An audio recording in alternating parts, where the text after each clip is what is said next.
Hello, everyone. Welcome back to Mondays with Megan. We are in week 3 of February already, and I wanted to follow up on something I mentioned last week and a couple of times in January. This idea about power and hierarchy, and this seemingly top-down approach that I, as a radical leftist, former radical leftist, was taught to be wholly and completely against. And I thought, of course, it was only the other side that did that. That it was just, those Republicans or those conservatives or those people who disagree with me or those people who don't really understand how power actually works.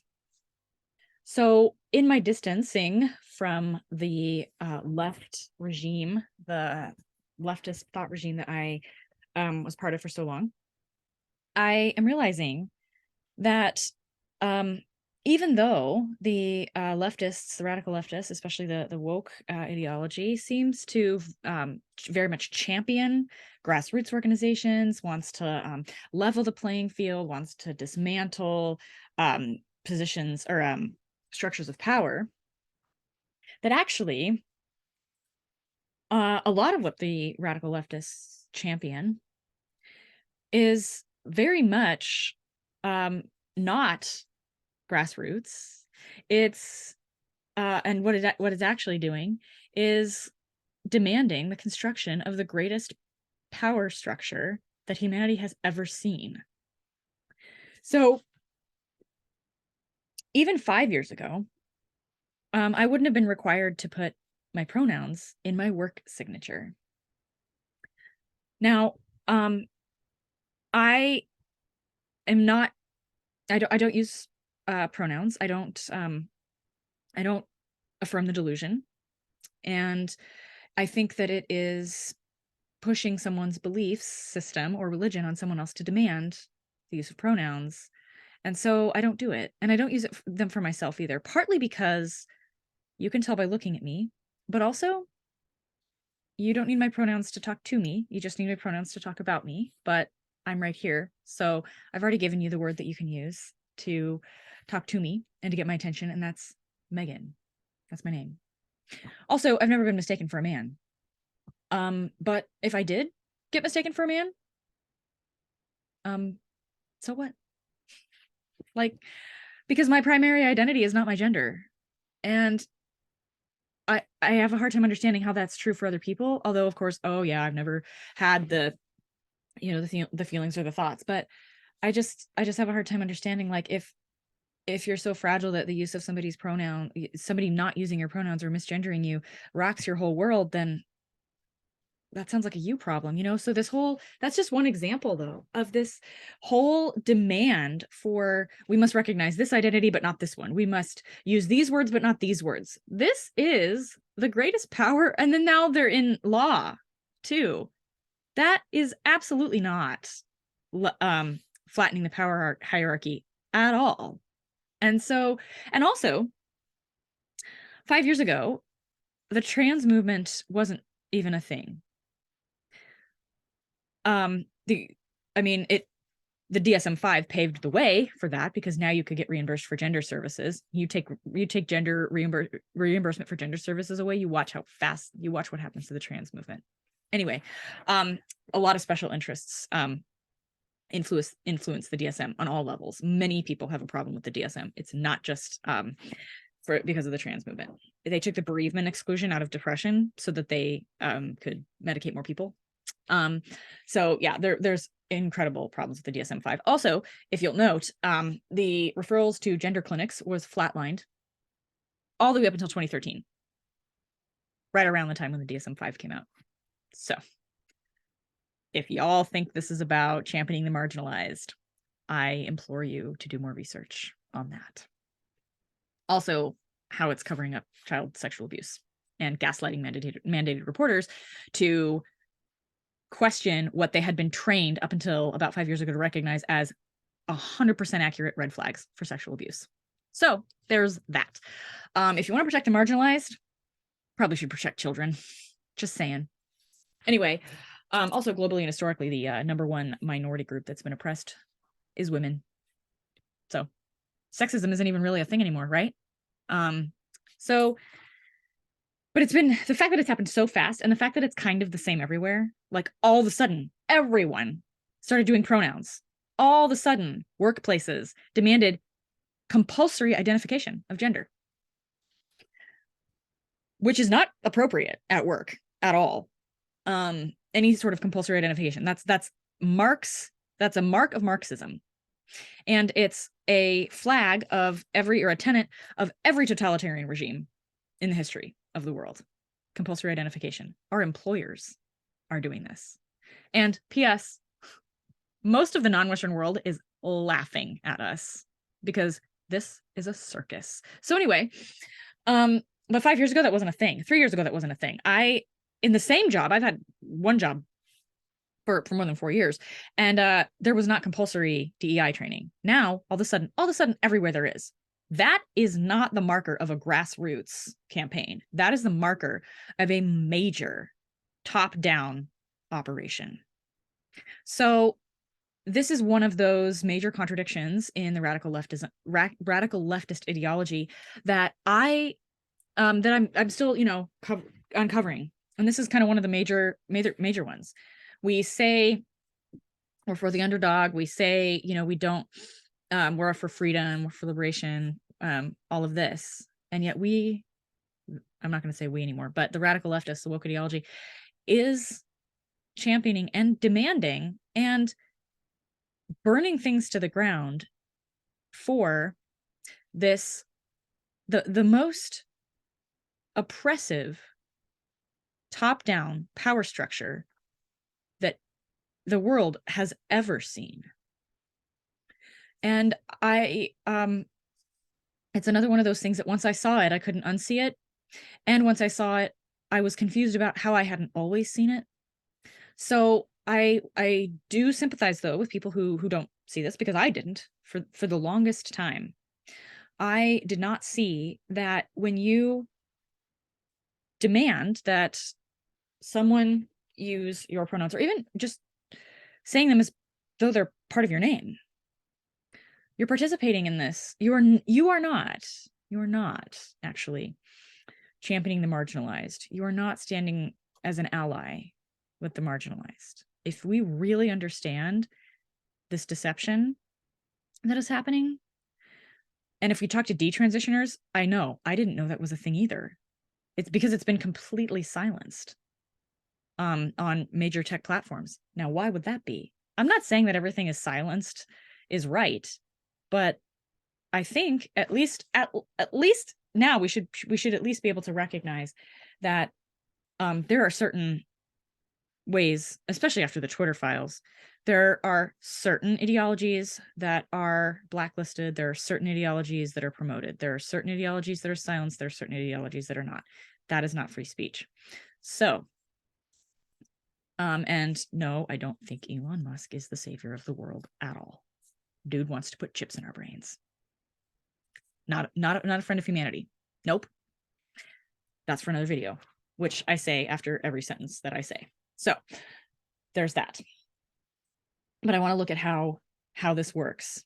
The radical leftists demand that you listen to them, and then they tell you a whole bunch of things that aren't true. And then if you don't believe them, or if you question them, if you respond to your very natural aversion or questioning instinct, or anything that might go off in your brain about like, that doesn't seem right, or I have a question, or I don't know about this, you're immediately labeled as oppressive, as an agent, which would be an oppressor.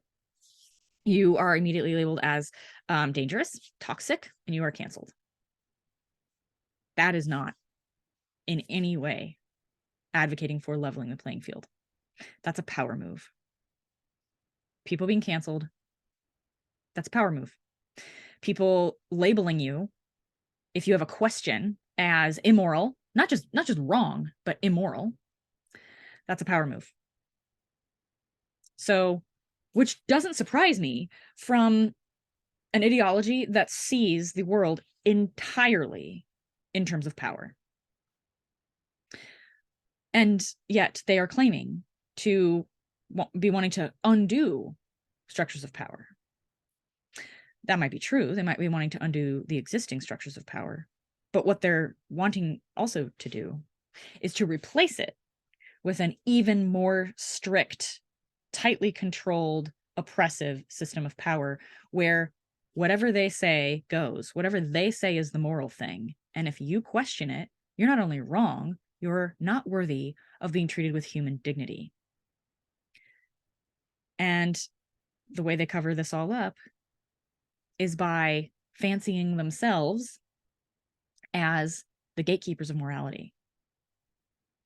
Because it's not, as I've said, it's not just that they disagree with you. It's not just that they think you're wrong. It's that they think you're a bad person. It's that they think you're immoral. And that is the slipperiest slope to dehumanization that has been demonstrated throughout human history that I can think of. You're not just wrong, you're bad. That is the ultimate power move, because as soon as you do that, you don't have to treat the person as human anymore. Oh, you're bad. You're less than. What do we do with criminals? What do we do with people who are bad? What do we do with people who are wrong? What do we do with people who are immoral? We lock them up. Even the radical leftists will go there, even though they say abolish the police and abolish the prison system. Yeah, well, when it comes to crime in their backyard, I saw this sidebar. I saw this sticker, bumper sticker, I think, or window sticker that said, "Community watchmen, police not welcome." Good luck with that. Anyway. And then I'm hearing the radical leftism. I said, oh, so you're pro-slavery? That's how fast this goes. Because here's the logic in case you didn't follow it. If I say, wow, community watchmen, police not welcome, good luck with that. The jump that they'll make in their head from 0 to 60. Oh, she said good luck with that. Therefore, she's for police. Therefore, since police are descendants of slave catchers, she's pro-slavery. That's it. No questions at all. No questions about what I meant by that. No questions about if I'm for or against the police. No room for gradient there either. Like you're the for or against, which is not a thing, or not a healthy thing. And no questions about like, was I focusing on the police or was I focusing on community watchmen? No questions asked, which I actually don't think is a good thing. We are going to talk about meddling in another video, so-called meddling. Obviously in my next video, which is the last Monday of the month, we're going to talk about, which will be the day after my birthday, we're going to talk about another word. We're going to spotlight another word. The last one was tolerance. But one of the things that I think is kind of missed in this entire conversation is that not only does the radical leftist agenda promote massive power differentials and doing so in the name of, well, we know best, so therefore you better listen to us. Oh, we don't need to give you any logical reason. We don't need to give you any evidence. We don't need to give you any data. All of those things are racist. So there's the gaslighting there. But not only that, but we're going to force it in the workplace if you didn't get indoctrinated in school because we didn't get you in time, and we're going to indoctrinate it in the schools. And if you say anything, you are bad and wrong. So that's cult behavior. And I'm not being cute. I had to take a class on cults for my theology degree, which is one of the weirdest sentences I've ever said, probably. And the woke ideology and the radical leftist ideology meet all the criteria. So I'm not being cute when I say it's a cult. And it's actually scarier because, like, how do you leave a cult that is the majority culture? So that's what I've been trying to do for the last 2 years, which is why that's how long it's taken me to start making these videos, because it is that disorienting and it is that threatening. It's not just, oh, people are social creatures and we don't want to be alone. And it's really hard to extricate yourself from what you thought, where you belonged. Right. So all of that was pretty disorienting and really difficult. I didn't say anything for 6 months because I had no idea who was going to abandon me and who wasn't. But it's actually more like I actually need physical healing for my brain. That's how traumatizing this ideology is, to continue to run through your brain circuits. Again, I haven't gotten to the criticisms on the right yet. I haven't, because I was told that there was nothing worth learning on the right. So I don't know enough about them to criticize anything yet. And we'll get there. Actually, that's not true. There are some several things I have now very recently, unfortunately, learned. But for the most part, I'm just speaking about the left because that's what I'm mostly familiar with. And So this power hierarchy, not only are they advocating for it, not only are they pushing it at every level, and it happens super quick, but they're doing it in the name of equity. That's the word we're gonna focus on next time, equity. So we'll talk more about that later. But they're doing it in the name of getting rid of power. They're not getting rid of power. That is not what they want to do. They want to reverse power. They want to reverse it. They do not want to get rid of it. And you can see that just by the fruits of this ideology, which we can even, I mean, everybody who's old enough to remember 3 years ago, 4 years ago, this is not that long. People are talking about COVID pre-COVID as if it was ancient history. No, that's not funny, and it's not healthy. 4 years is high school. That's it. That's it. So it's not ancient. 2019, 2018, not ancient history. And that is, but that kind of language is exactly what they want you to think, to get you to forget what existed before. Now, there were problems before, of course, but this extreme, top down, controlled, you can't say nothing or you get canceled ideology, but you also have to say something because you're racist otherwise, right? This is, I think, this is the bedrock of the woke ideology. We need power, because if we don't have power, we are oppressed.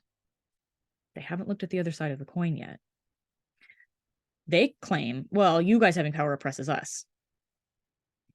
What leads you to believe that you having power won't oppress others? Oh, you're the good guy, so you wouldn't do that? This is a just trust you kind of situation. I really at this point haven't seen much that would lend me to be sympathetic towards trusting that this is not really about massive power grabs on every level. And that, I think, isn't talked about as much. The final thing I'll say is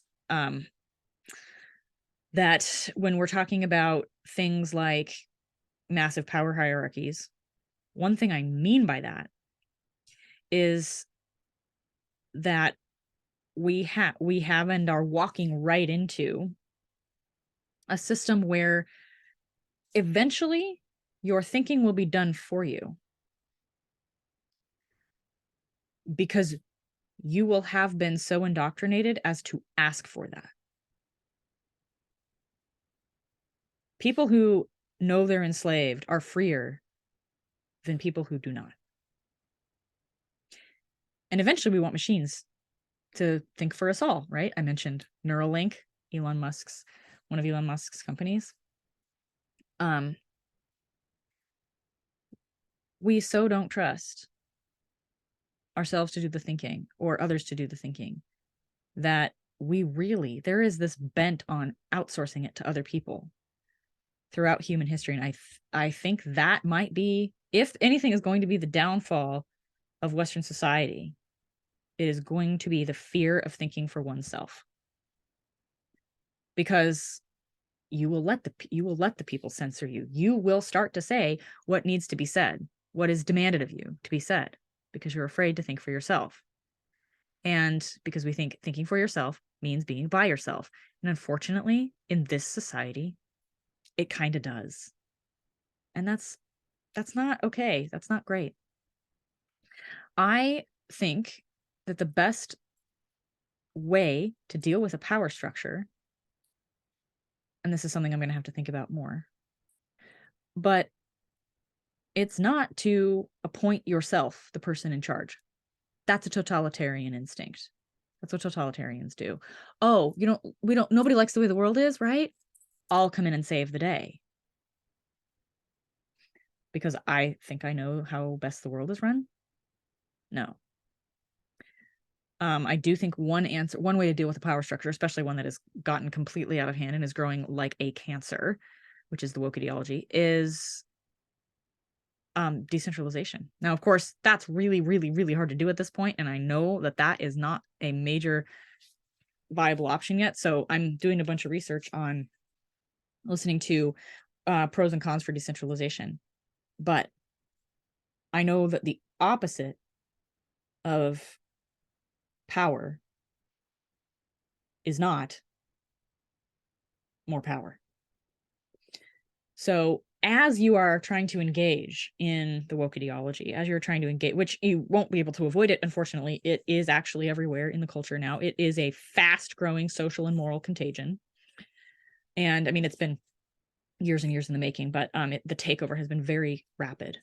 So as you're engaging in this, keep in mind that when you hear words like, oh, I want to dismantle power, oh, I want equity, oh, I want, everyone to be treated the same,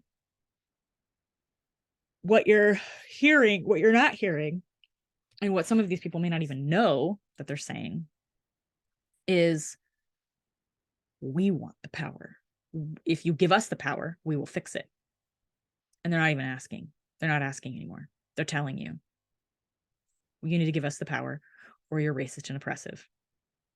And as I said in my last video about the writers group, apparently that only goes one way. They can't be oppressors.